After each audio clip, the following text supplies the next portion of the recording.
विधानसभा में इस पे बात करते ना, विधानसभा में आपके नेतृत्व के सहयोग से जो सरकार चल रही है वो तो धारा 370 पे ही बात करने के लिए आ गई और बताई कि देखो हमने कितना बड़ा काम कर दिया। बहरहाल मैं चर्चा को आगे बढ़ाता हूँ। भगवान देव इसरानी जी हमारे साथ जुड़े हुए हैं। इसरानी साहब, दिल्ली से आवाज आई है केंद्र में जिनकी सरकार उनकी तरफ से कि ऐसा गैर संवैधानिक काम आप कर कैसे सकते हैं। संसद ने जिसको पारित कर दिया, सुप्रीम कोर्ट ने जिसको जायज ठहरा दिया, उसमें बदलाव के विषय में आपने सोच लिया। इतनी हिम्मत आपकी। तो इसरानी साहब थोड़ा आप बताओ ना, इतनी हिम्मत कानून हमें देता है कि नहीं देता है, संविधान हमें देता है कि नहीं देता है, पहला सवाल। दूसरा, भाजपा के लोग चीख चीख कर बता रहे कि विधानसभा में नियम प्रक्रिया का पालन नहीं किया गया। केवल उपराज्यपाल के अभिभाषण पर धन्यवाद पर बात होनी थी।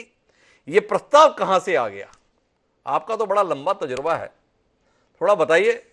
यह सरकार गैर संवैधानिक काम कर रही है, गैर वैधानिक काम कर रही है, या है भाई ऐसे नियम कायदे कानून उसके तहत सरकार ने काम किया? जी इसरानी साहब।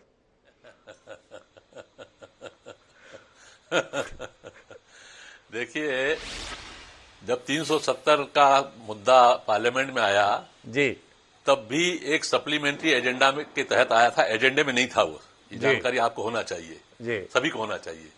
370 जब पार्लियामेंट में हटाने का बहस आई थी तब भी ये सप्लीमेंट्री एजेंडे में आया था, मेन एजेंडे में ये मामला नहीं था जी। तो सप्लीमेंट्री एजेंडा आना बहुत सामान्य बात है। जैसे इन्होंने कश्मीर में कल किया है, वैसे 370 में पार्लियामेंट में अमित शाह जी ने कराया था जब ये 370 का मुद्दा आया था। तो ये कुछ भी असंवैधानिक नहीं है, नियम के विरुद्ध नहीं है। ऐसा सामान्यतः होता रहता है, सब जगह होता है, कोई बहुत बड़ी बात नहीं है। ये हमारे जो प्रक्रिया और कार्य संचालन नियम होते हैं विधानसभाओं के, उसमें ये प्रावधान होता है कि आप ऐसा कर सकते हैं, पहली बात जी। दूसरी बात, किसी भी पार्लियामेंट को या संविधान के जो विधानसभा है उसको कोई भी प्रस्ताव पारित करने से कोई असंवैधानिकता नहीं आती है। जन भावनाओं को व्यक्त करने के लिए ही ये लोकतंत्र के मंदिर होते हैं। लोकतंत्र में जन भावनाएं सबसे ज्यादा प्रबल होती हैं जी। जब एजेंडे में या घोषणा पत्र में एनसी ने लिख दिया कि हम इसके लिए प्रयास करेंगे, तो उसमें चर्चा की बात करना कहां से असंवैधानिक हो गया? चर्चा होना चाहिए, लोकतंत्र में चर्चा तो होना ही चाहिए ना, उसमें बुराई क्या है? मत करिएगा आप, लेकिन आप कर तो सकते। देखिए, मैं आपको एक मध्य प्रदेश विधानसभा की बात बताता हूं जी। मध्य प्रदेश विधानसभा में 1992 के दौरान पटेवाल जी की सरकार थी जी, बीजेपी की सरकार थी। बीजेपी इसकी हिमायती रही है 370 की, ठीक बात है, कोई उसमें बुराई नहीं है, अपना अपना एजेंडा है। लेकिन उस वक्त सुरेश सेठ जो कांग्रेस के विधायक थे इंदौर से, अगर आपकी जानकारी ध्यान में होगा, उन्होंने ये प्रस्ताव लाया था कि 370 हटाया जाना चाहिए, कांग्रेस के विधायक, और उसको सर्वसम्मति से पारित किया गया जी। पारित करके केंद्र सरकार को भेजा, केंद्र सरकार ने नहीं माना।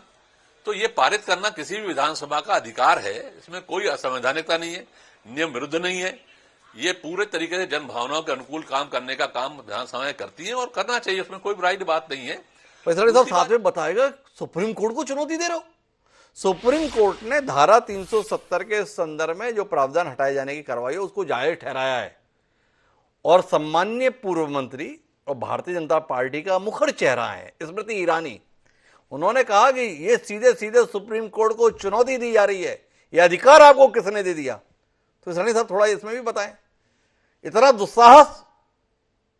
नहीं, ये बिल्कुल कोई चुनौती नहीं है जी, कोई चुनौती नहीं है, ये उनका अधिकार है।